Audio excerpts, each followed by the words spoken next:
Welcome back to the People Development Podcast brought to you by Living Water Consulting. Hey, on this podcast, we believe growing yourself is best achieved when you help to develop the people around you. I'm your host, Harrison Tash, and with me today is Lynn Smith. Now, Lynn Smith is a media and communication strategist and former NBC News producer who became a prominent national news anchor at NBC, MSNBC, and CNN. So if you recognize that name, that's why it's the famous Lynn Smith.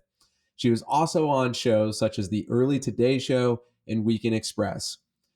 And I get the privilege to interview Lynn Smith and talk about something that I think is so transformative: confidence. How do we have confidence? And how do we beat this brain bully that keeps us from being confident?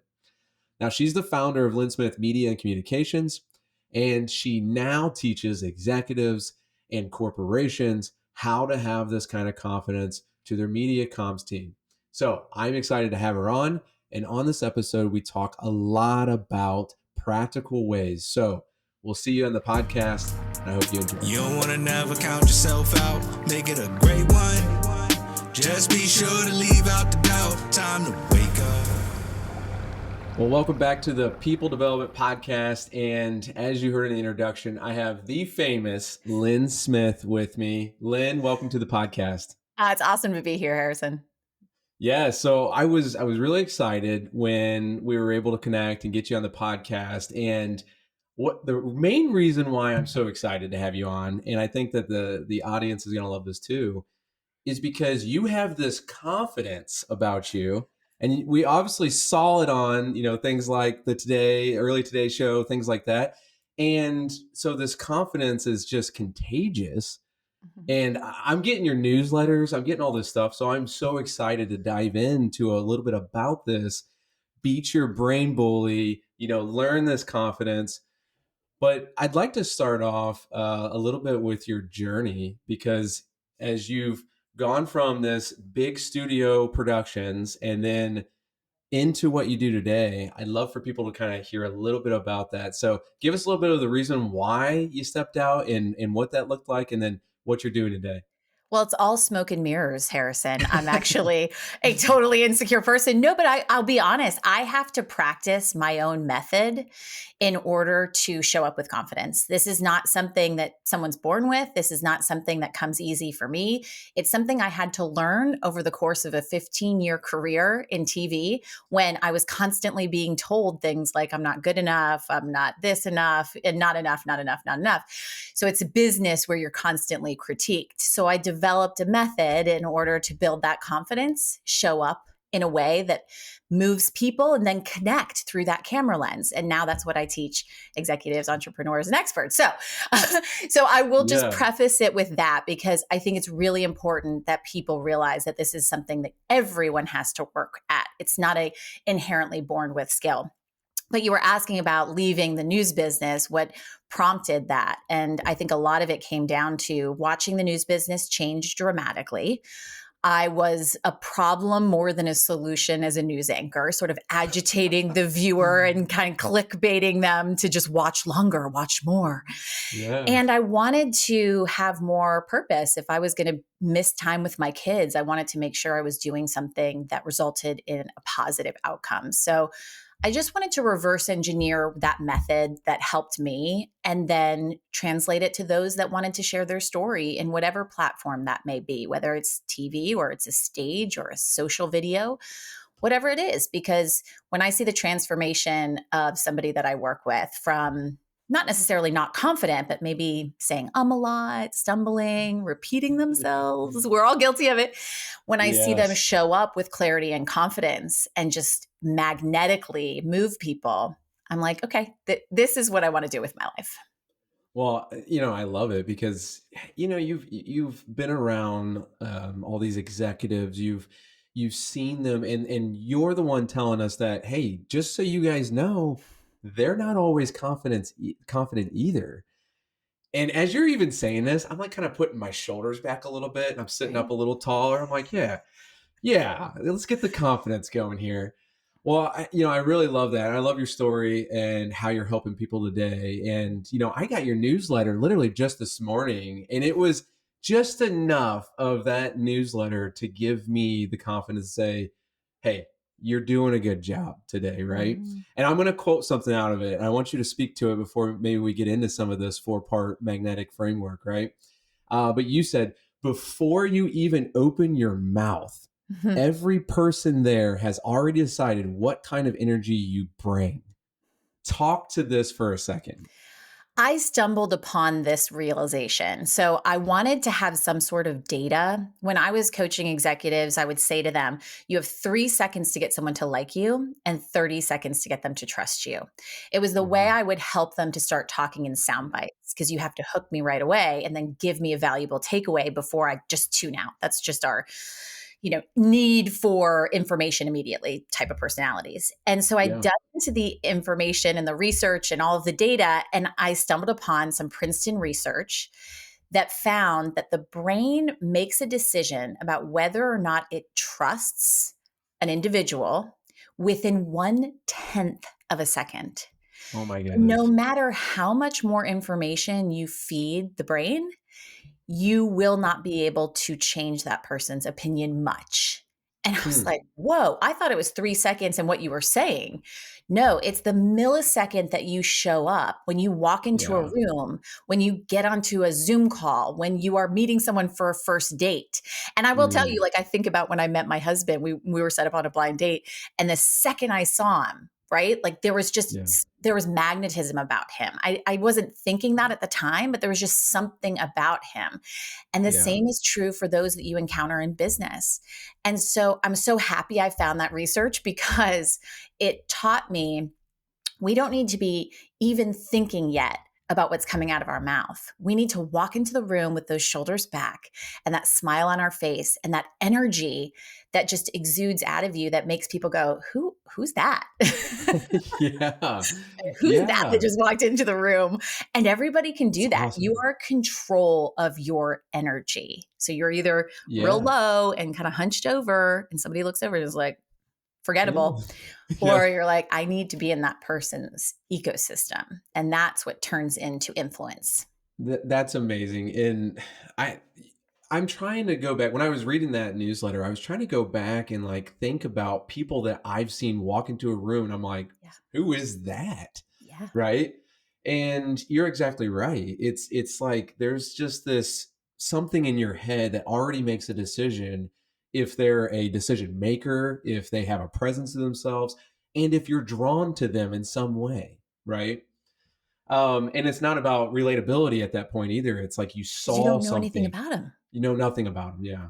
That's I incredible. think we call it in the business like the it factor, or in Yeah. TV, we somebody shows up and before they even speak, and now people will send me their clips, and I'll just be able to tell from looking at them the second that camera comes up, like, okay, this person's got it. Now, that might discourage someone to say, well, I don't have that it factor. I'm not born with that. Guess what? It is 100% a learned skill. Some people are born with it. They Yeah. walk out of the womb as Taylor Swift. She's a Yeah. magnetic force. Yeah. Others, you have to work on it. And it is Yeah. something that you can do even if you're not born with it. Now, so is the 4-part magnetic code, is this going to help us work on it then? It That it factor? Yes. Okay. So you're talking about, so I created the magnetic code, which helps people to understand this 4-part framework that we Yeah. can do in order to elevate our presence and to increase Yes. that magnetism and increase that frequency, that energy that we bring to the screen. Yeah. Because many people say, like, I don't want to feel like I'm too much. And I'm half Italian, so like I'm always using my hands, and Yes. I have a bigger personality. I can be louder, and I Yeah. don't like to overcorrect people in that because that's their authentic self. Now, Right. if I was naturally a softer spoken person and I was trying to coach myself into being this, louder type of person, that would not Right. feel authentic. So I would start with people really understanding our goal is to make sure that you are your most authentic and confident self. The rest will follow, and the code helps you to understand how to do that. No, I like that. And you know what? I always love people to understand a little bit about your personal life too, because often when you're listening to a podcast, you can say, yeah, but that's not for me. Mm. Lynn, she's single, she's running the race and all, but you're a mom of what, two? Is that Two two? boys. Two boys? You're a Two mom of boys, two which I feel boys? like is being a mom to like 15 kids, because boys are Right. next level Oh, energy. especially when you get more than one together, Oh my right? gosh, Oh my it's goodness. insane. It's insane. But yes, I mean, that's um, being a mom and running a business and working to be a good wife as well. I mean, those are the things that I think I was just having a conversation with a leader that I was coaching yesterday, and he said, vulnerability is so important to me. And I was like, well, what Yeah. does vulnerability mean to you? And he's like, Good I question. want my employees, my audience, whomever that may be, to know that I'm not just the CEO. I'm a father, I'm a Yes. husband. And I said, okay, that is true vulnerability. It's not just, I had a really bad day and I want everyone to come in and hug me. Right. No, Yeah. it's being Yeah. real. And that's Yeah. true vulnerability that I hope that everybody can embrace. And speaking of kids, before we go into this four-part, Yes. code, you wrote a children's book, which my kids read to me, which I loved. Oh. They were reading it to me. So just keep going. Tell us a little bit about the journey to get there, and then we'll get it right into that four-part. Well, just keep going are 3 words that was texted to me when I was going through a really hard time. And a friend said, just keep going. And it wasn't, you're going to be all right. Everything's going to be fine. And it helped so much that I called upon it throughout my career, becoming a mother, launching a business, being an entrepreneur, which you want to stop all the time. The other day, I was like, I'm going to burn my business to the ground. How about that? My husband's like, no, don't do that. Just keep going. It's like, right, Just right. Just keep going. Oh yeah. And That it oh. addresses this core truth that we operate from a source of fear inherently as humans. We're wired this way. It protects Mhm. us from doing anything dangerous. But unfortunately, we are now in 2025 and we don't have saber-toothed tigers attacking us, but our brain's still operating as if we're living in a cave.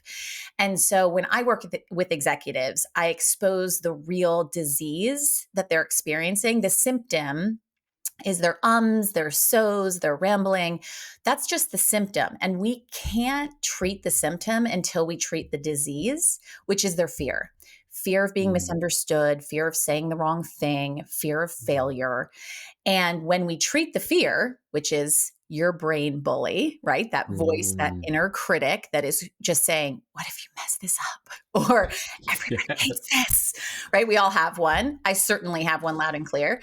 Yeah. Until we face that fear and address the brain bully, we can't Mhm. have an outcome that's different than what you're experiencing right now. So when I realized so many executives are experiencing this fear, why aren't we learning this in the classroom and not the boardroom?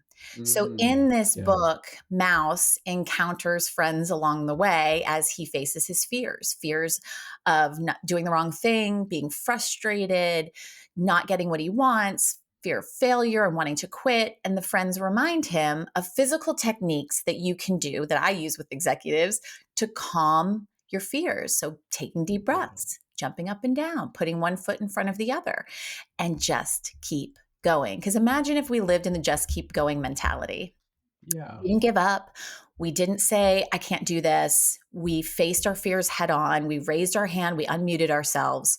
What kind of a world would that be? It'd be Yeah. pretty freaking incredible, right? So, this is for the next generation of leaders that hopefully I don't have to coach because their brain bully isn't screaming at them anymore. They're ready to get Yeah. out there and accomplish what they want to accomplish. Well, I love that, and I think the book did exactly that, right? Thank It's you. so subtle in how it teaches some of those things that you can do, such as the deep breath that I just did as you were talking. Because I was like, "Hey, like, whoa, take a deep breath, man! You haven't taken a breath this whole time." So that's good, right? And yeah, Mhm. I agree. The interesting part is you wrote this children's book, and you've been in this adult world, film, camera, studio, and you took the time to write something to kids, and I totally agree with you. Like that's the starting point of the next Starting point. generation. Like why not start there? So I really, yeah, kudos to you for that. And they can get it on Amazon, right? They can get it Yes. at Anywhere anywhere they buy books are their sold. books. That's Yeah. right. So well, Thank you, looking forward to Harrison. that.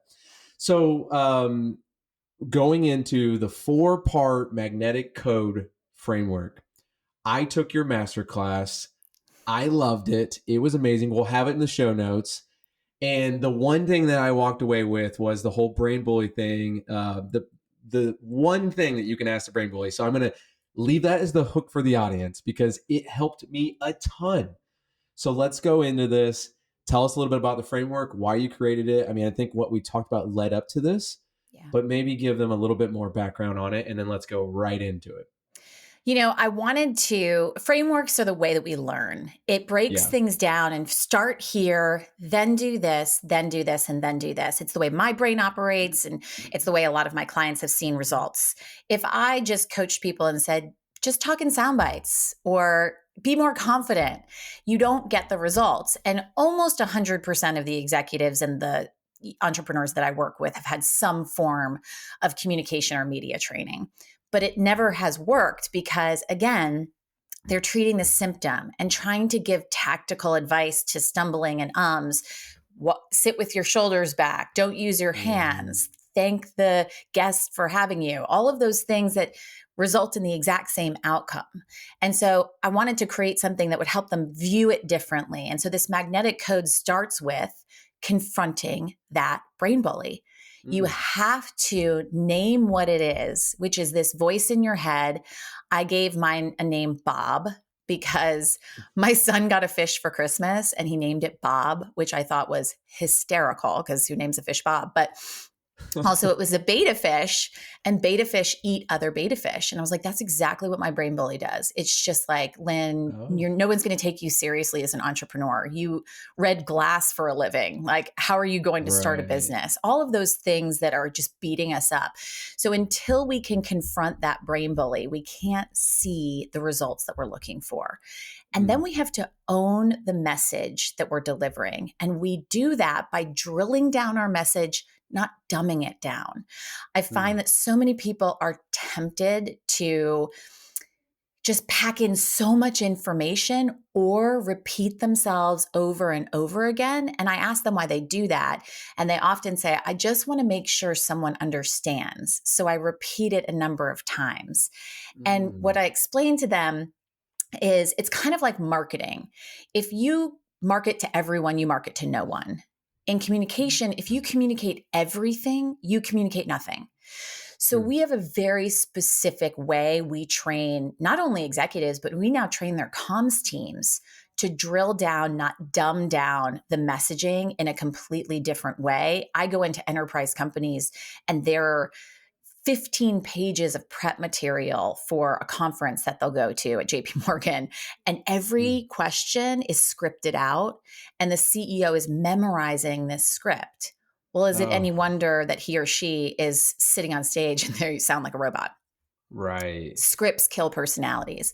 So it's a whole different way of preparing for your high stakes communication. And D is delivering it with that magnetic presence, right? So we talk in sound bites. We hook someone, give a takeaway, and button it up. We have that clarity and confidence in how we're delivering the message. And then the last part is E, elevating every moment. So it's what we talked about at the beginning of this podcast.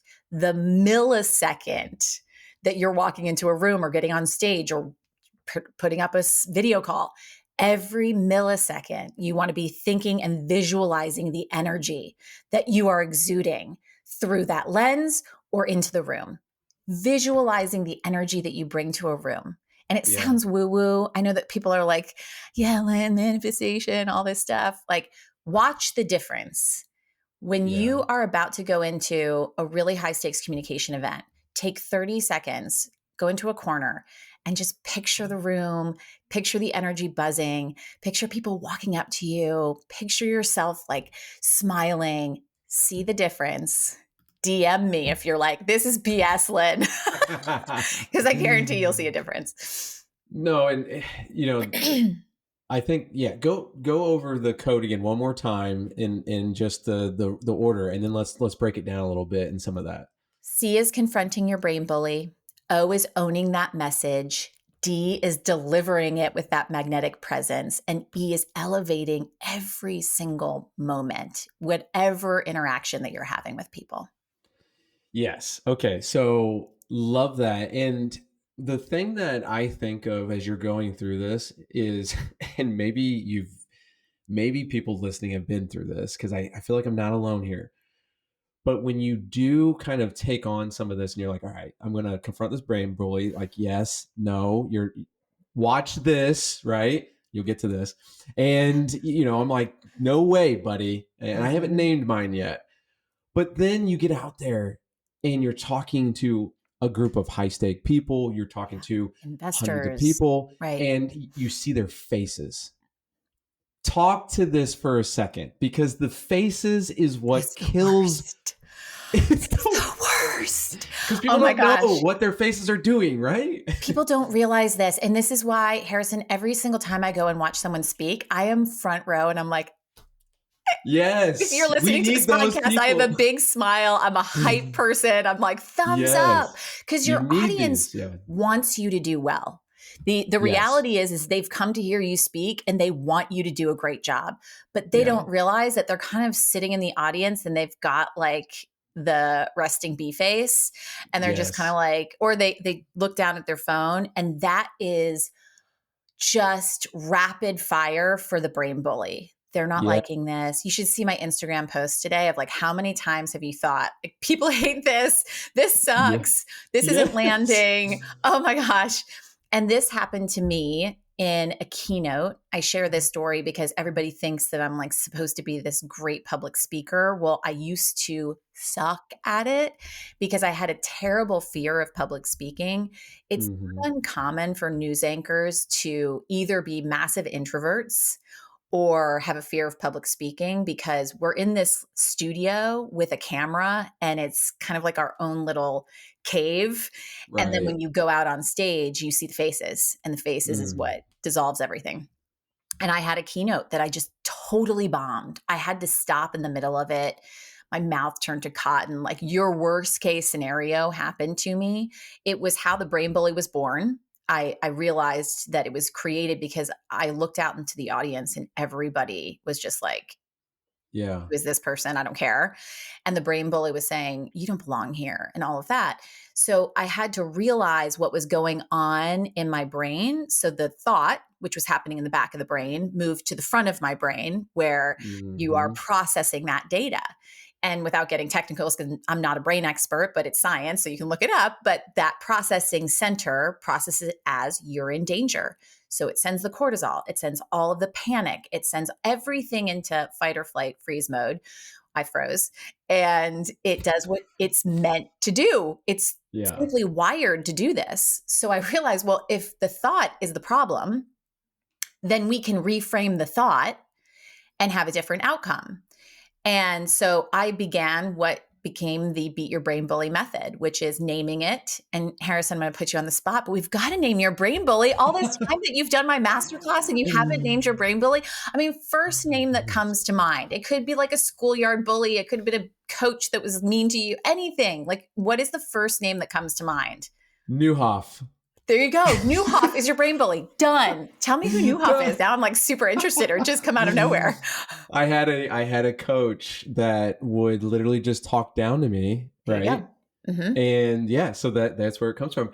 But it's really, I'm a visual person, so I see it as this little monster that's this nibbling away at my confidence, and I'm just like, oh, Yes. it just really just eats you away.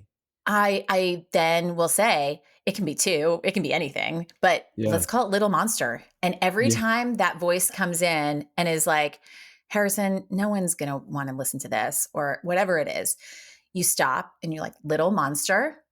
And then you claim it for what it is. It's your brain simply trying to protect you from what it perceives to be a threat. It doesn't know that your keynote's not a saber-toothed tiger. You Right. reframe the thought to, I've seen this work time and time again. And then the tame it piece, which you sort of got to a little slyly. If you listen back in the episode, you'll hear where Harrison mentions this. But it's this power phrase that I needed for myself, and I saw it work for other people. You get back into the driver's seat. of this car that your brain bully has been driving. And you say, Bob or little monster, and you say, sit down, watch this. And in some Mhm. ways, in keynotes now, I perform for my brain bully. And I have to take myself through the method before every single keynote because my brain bully is like, it's going to happen again. You're going to Yeah. screw this one up again. And I have to stop myself. I usually take about 10 minutes before I go on stage and I go into the bathroom and like hide in a stall. And I'm like, Bob, I know this works. This is exactly why I started this method because I've seen it work time and time again. Sit down, watch this. And I walk out on stage and all of a sudden you've got this brain buddy that's like, Yeah. come on, Sasha Fierce. Like, let's go. Let's like bring this house party Yeah. down. Like and Yes. it's you might call it like kitschy or cheesy or whatever it is, whatever, but it works. I've seen it Yes. work time and time again. And here's what I want to do. I want to take this and transfer this to people who don't speak on Yes. stage to Yeah. people, but a lot of the audience are leading companies, they're leading departments, they are high stake people in all of our communities. And what I can say is that I'm not speaking every day at a conference or in front of hundreds of people. Most of the time, going back to that, people know you before you even walk into the room. They know what's going on when they see you before you even speak. They have a feeling about it, of who you are. I think that transfers into the smallest group of people. When you got 5 people looking at you, and by the way, the whole face thing applies to 5 as it does to 500. Totally. Almost worse because it's so Right? much more intimate and you're like, oh, this is Oh, awkward. So all of yes. those people leading companies, you're maybe having to sit in the boardroom or you're on an all call or you're presenting to an investor, whatever that may be. All of this applies in the very same way. So initially I Yeah. was training people to be on television. And what they started to say to me was, I'm talking in sound bites at dinner parties. And I'm like, well, I bet you're a lot Yes. more interesting of a guest. And they're like, actually, I am. Like my husband or Yes. wife is saying, you are so much more fun to be around because you are Yeah. engaging and you're compelling and you're confident. So for those leaders, we call it executive presence. And that executive presence is what moves people to want to do business with you, hire you from SVP to CEO, maybe even say, this is a person that I want to be the next generation of this company. Like these are the skills that are going to enable us to survive in an AI driven world. Because let's be Oh, honest, the yes. only thing AI cannot replace is human energy and presence. It can Yeah. automate a lot, but it will never be able to automate how you show up in a room and within a 1/10 of a second, somebody's like, I got to know who that person is. Yeah. Presence. It's going to be our capital in an AI driven world. Okay, well, I love this, and I think it's a nice segue to kind of talk about some of this in an AI driven world. Yeah. As how do we use our confidence and our human presence to then capture audiences? And one thing I'd like to mention here is that I think of I think of people who constantly want competence. I just Mm, need competent people around me. I need competent people around me. And really you're kind of flipping it on its head and you're saying not necessarily all competent. I mean, you need to be competent, but we're looking for confidence. exactly. We're looking for someone that can move, influence, elicit trust because so much is being automated, because so many people can be replaced, sadly. But it can't replace how you make someone feel.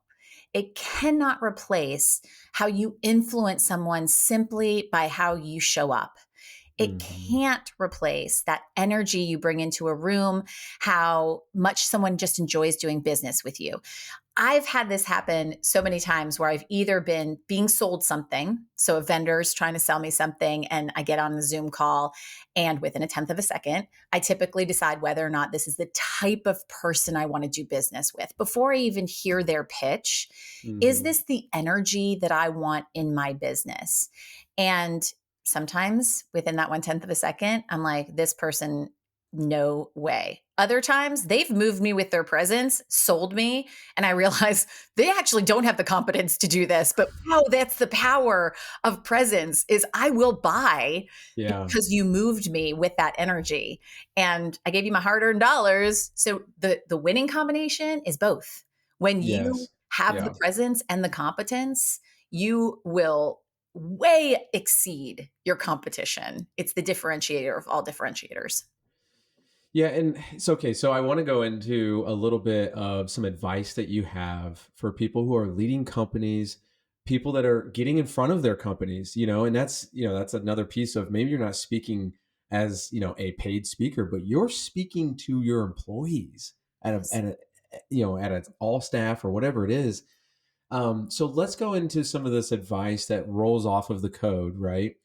And give us some things, that practical things that we can boil down and take away with from you today, that's going to help them immediately, these practical tips, if you will. One thing that I'll share with you, the reason that I'm so passionate about working with CEOs and leaders is because my own father turned down a CEO role because of his fear of public speaking. And it wasn't that he was going to have to be on TV. It's to your point, he was going to have the stage, which is the top job, whether it's at town hall or big meetings. And he had a crippling fear of public speaking. And it was something that I inherited, but I also felt so empathetic when I'm meeting with these CEOs. And they're very confident people, of course. That's how you get to the top job. It's Yeah. just that there are things once I start peeling back the onion that they've never really said out loud. And Hmm. it comes from this one question that I always ask them. And it's typically in our first session, which is, what are you afraid of? And I sometimes get the response because leaders tend to not like to admit to fears.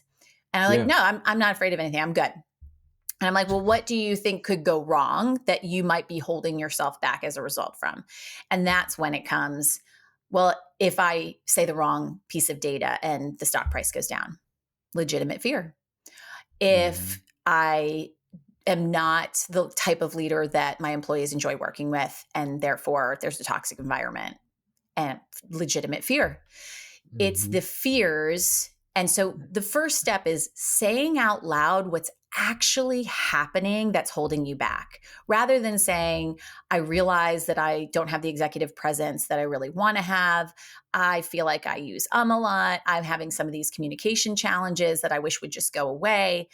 Really say out loud what the root cause is, which is that fear. What is it that you are afraid of happening?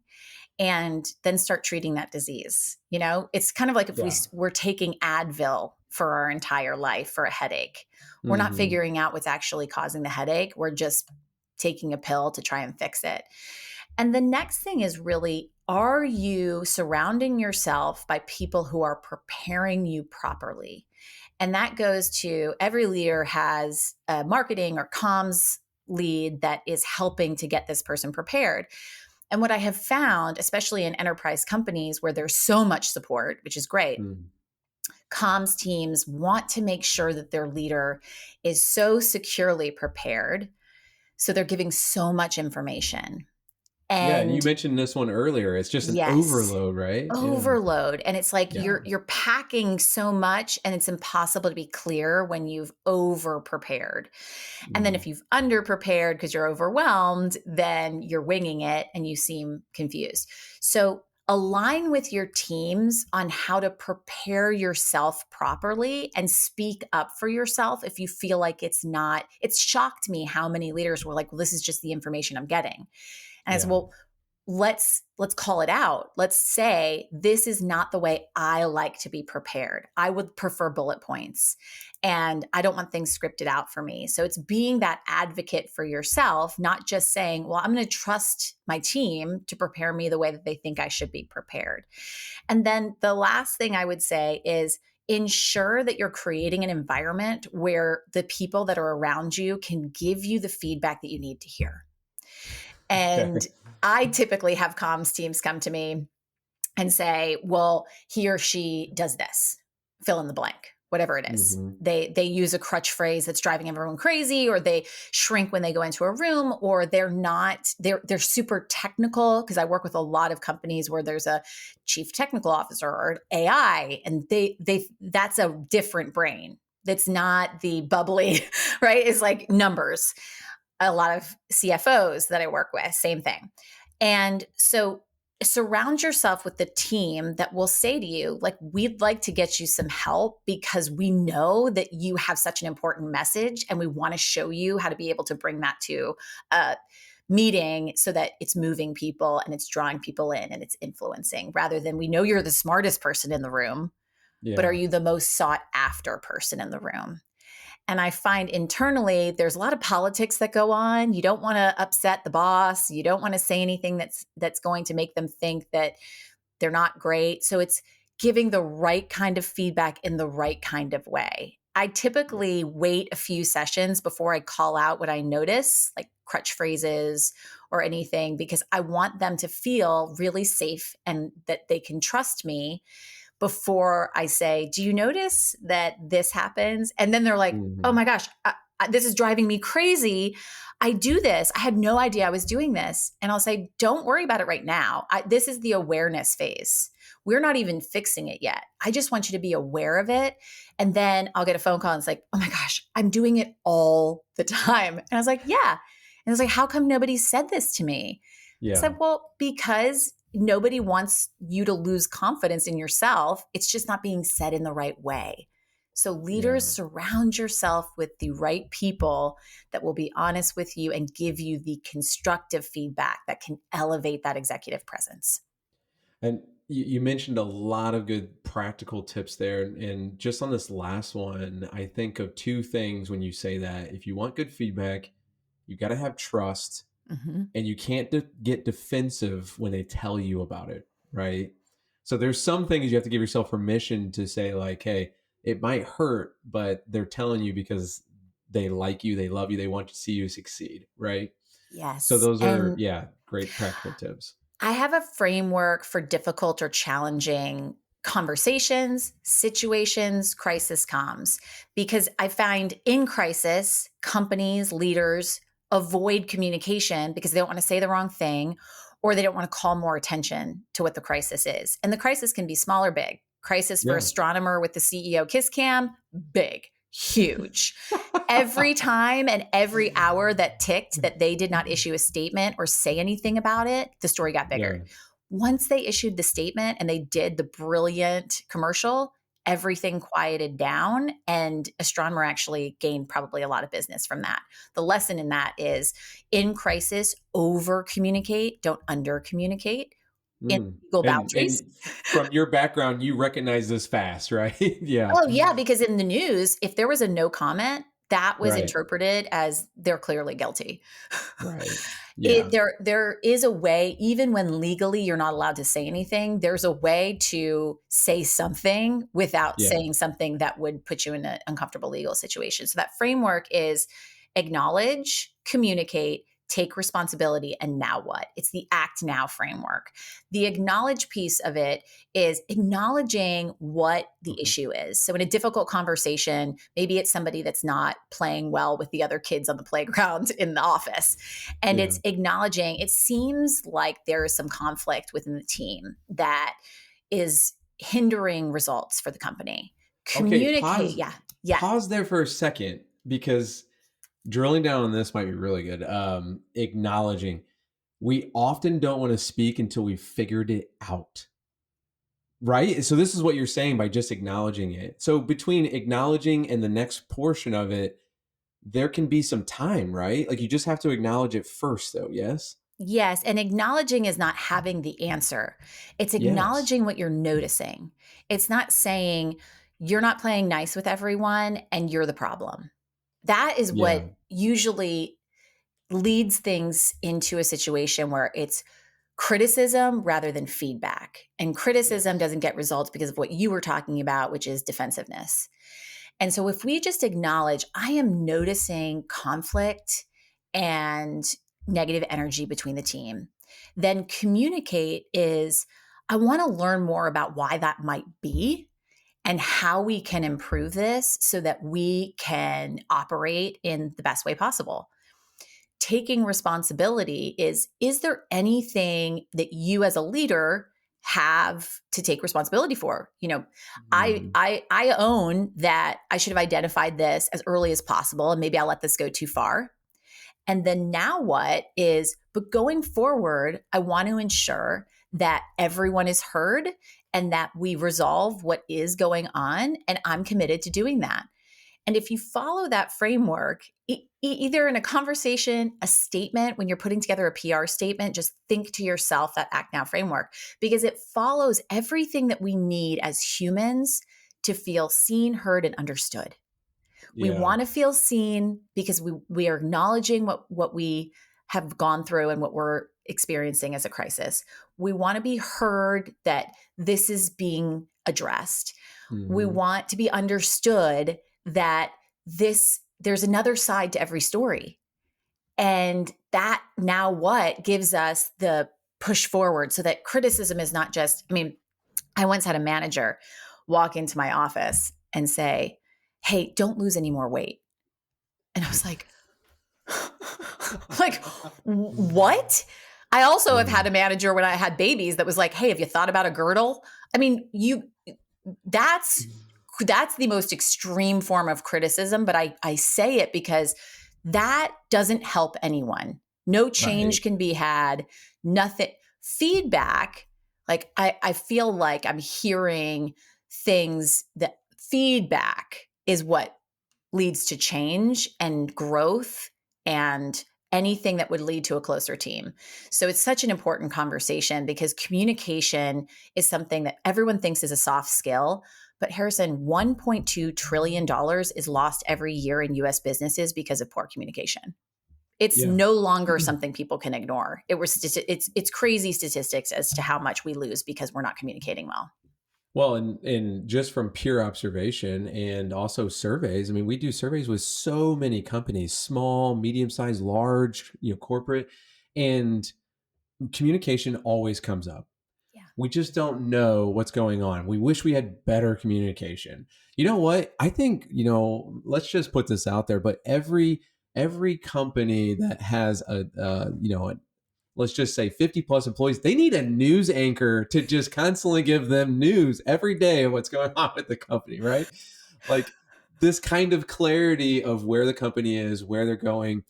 And as you've talked about a lot of this, there are two things that I think I guess I've thought about is one, vision. Like, how do you Mm. communicate the vision of your company, where you're going?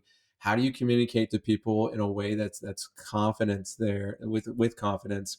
I think this is like it's probably its own little podcast. But the Hmm. other thing that I'm thinking of is from your master class. One of the questions you asked is, why does this matter? Okay, this question really stuck with me. I think. I mean, I'm bringing it up right now because it really stuck with me because I tend to think when I'm talking, you go back to the brain bully of like, Yes. what do you like? No one's listening. Look at the faces of these people that are hearing you talk. Or if you're leading a meeting, look at the faces. Like, what are they doing? I have to go back to your question that you taught me in your math class, which why does this matter? Why does it So matter? maybe before we kind of at least end this podcast, maybe go into this a little bit of why this is such an important question. I learned this question myself from my news director in Philadelphia when I was a pup reporter. I was a producer at the Today Show. And for some reason, NBC was like, "Have you ever thought about doing on air?" So they sent me to Hartford, Connecticut, where I was told by a news director that I'd never make it in TV because I was terrible on the teleprompter. Pro tip: do not go and talk with a teleprompter until you are properly trained. It is an art. So he's like, "You're never going to I make it." believe And I that. was like, I'm not going to listen to that. I'm going to keep going. Just keep going. I ended up in the number one market in New York within 2 years. Side note. After Hartford, I was sent to Philadelphia. Yep, exactly. I really want to have a cocktail with that news director. Like, please Right. don't say that to people. But I went to Philadelphia, and Dave Parker, who was the assistant news director there, said to me as I was crafting breaking news stories, he said, "Lynn, tell me why I should care, put it in headline form, and that's the first thing that comes out of your mouth." So now if you turn on the news and you watch a reporter out there, if they're Mhm. good, they're saying something right out of the gate about why I should care. The first thing out of your mouth. Well, the same thing applies to when you're communicating a message to your company, to your employees, to your partner, to your kids. Tell me why I should care, put it in headline form, and it's the first thing out of your mouth. So, starting with why does this message matter? Why should I care about this is the cornerstone of where the entry point of where your message begins. And I often find leaders think that they should ramp up to it, some sort of crescendo, like beginning, middle, and end. And Right. instead, Yeah. I'm like, you're burying the lead. Lead with that. That's what you want people to remember because this is why I'm Yeah. going to care about it. And then you can fill in all the blanks after that. Yeah, and so to do this practically, if you're gonna take something that is impactful right off the start. Now you're really used to this. So is there some examples that you could give us? So, whenever I'm teaching people to talk in sound bites, I say oftentimes it is like the knee jerk first thing that you think of. It's not scripted. So, I was recently on CBS this morning about the book. And she Hmm. asked about some of the strategies in the book, like the breathing and all that. And she's like, did you work with therapists? Did you? And I said, I needed a therapist after writing this children's book.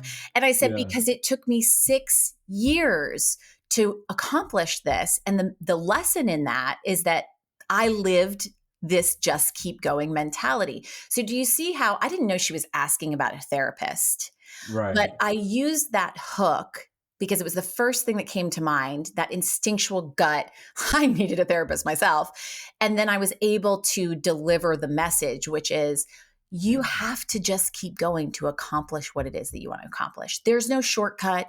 There's no secret magic wand that successful people have. It is a grit and resilience, an acceptance of fear, an acceptance of failure that gets us to success. You're writing a book, Harrison. I've written a book. I've gone through Yeah. the process. You know this. How many times did you just want to burn that manuscript and be like, you know what? I'm good. I've got a wife and two beautiful children. I'm good. Done. Well, Burn it. well, I got the book in hand, ready to get Yes. rolling, and I'm still ready to burn the book. So, I get it. I get it because yeah. you're an author when you can hold the book up and then Yeah. you go into sales and all of a sudden Yes. you're in sales. So if Yes. anyone is listening to this and they're like, oh, I'd love to write a book, call us Yeah, you because you better need to be able love. to just keep Yeah, going.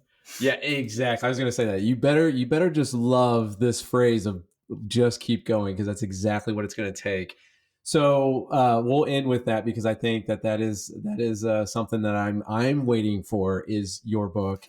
So tell us a little bit about it. If you can give us a little inside scoop, and we'll go from there.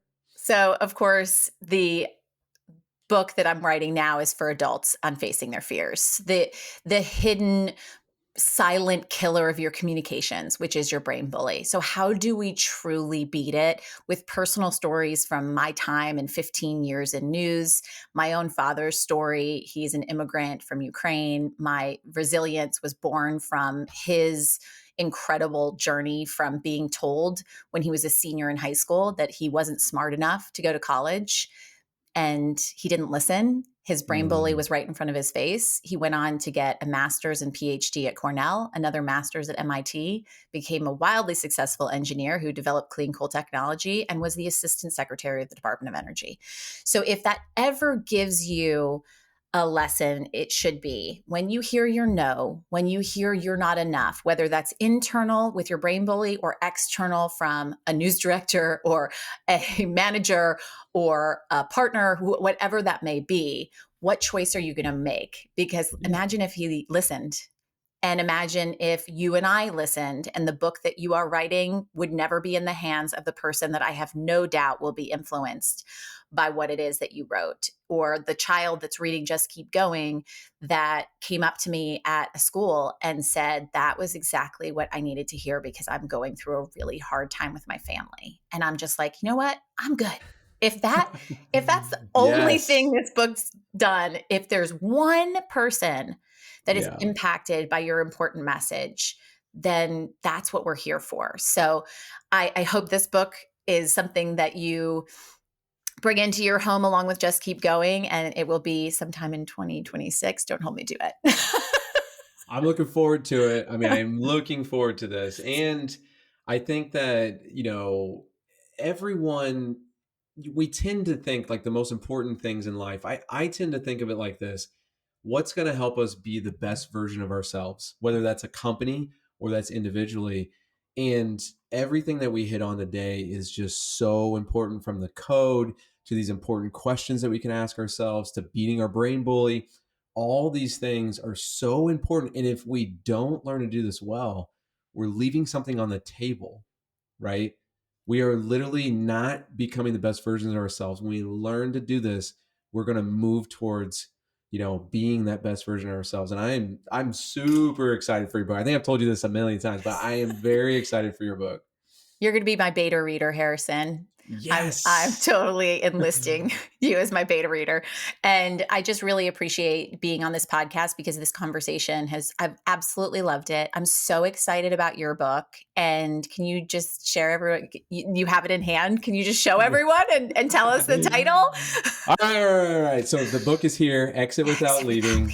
That Okay. cover is so awesome. Yeah, black and white, nothing to it, it's so boring. Yeah. No, it's not. It's everything. Like you truly do judge a book by its cover. In the publishing process, I learned this, and that cover is awesome, and the concepts, everything that you teach, Harrison. So thanks for inviting me on. It was a pleasure. Yes. Okay, but before you leave, we got to do the rapid fire round. Okay. Yes. So, gotcha. Favorite movie? I'm such a cheese ball. The Notebook.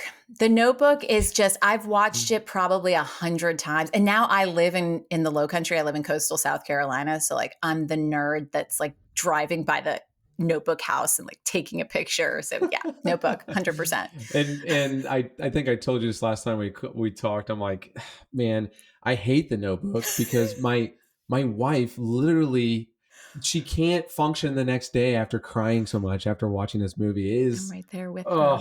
It is a great story though. With her. And my husband's always like, "What do you want? What do you want?" I was like, he always knows how to make me laugh by just saying that. Exactly. All right. Favorite quote? So I love this quote by Jerry Seinfeld where it's keep your head up in failure and keep your head down in success. It is a just keep going quote that I've called upon many times in my life. It's be humble and be courageous and brave when you're going through failures. And I've been through thousands of failures and it's gotten me through a lot of it. That's a great quote. Say it one more time. Keep your head up in failure and your head down in success. I do love that. That is really good. Jerry Seinfeld. It's not like you think it's Socrates. No, Jerry Seinfeld. That's amazing. We've never had a Jerry Seinfeld quote, so thank you. I'm not that deep, Harrison. I love it. If you were to go back and tell yourself something 10 years ago, what would it be? It happened. I think 10 years ago, I was extremely not confident. I was going through a really hard time. I was in need of that message from a friend of just keep going and filled with all of those thoughts of just nothing's ever working out. And if I had that voice, which is the message for all of us that's struggling with anything right now, that it's already happened. It's already happened. If you can just live the it's already happened way, then you're not wanting, you're not striving, you're not, why isn't this working out? Why isn't this happening for me? All of those things, I have to consistently coach myself back into the it's already happened. So I wish I could have that conversation with the 32-year-old me. I'm going back more than 10 years, but that's what I would like to have told her. Easy. Don't tell ages on here. My goodness. I'll go all in on ages. Living authentically. Yes. Yeah. And you know what? If I was to go back and tell myself something 10 years ago, it's going to be just keep going. Right? Thank you. Boom. Plug there. Here we go. Thank you. All right. So how can they get a hold of you, Lynn? Where can they get a hold of you at? You can learn more about Just Keep Going at justkeepgoingbook.com. We created a free resource guide for parents to continue the conversation with your children. You can download it there along with some coloring book pages and a worry journal for your kids. And then all of my executive training services are at lynnsmith.com. And we have a masterclass that Harrison's referenced right there on the front page, and you can contact us to learn more about what we do. Yes, please take the masterclass. see thank what Lynn's all about. And I promise you're going to try to get her on your podcast or try to get her on your screen so that you can be coached on confidence, as it's already helped me so much. Lynn, thank you so much for being on the podcast. Thank you. And I cannot wait to read your book. All right. Thank you, Lynn. Yes. Join us next time where we learn how to keep developing people and ourselves.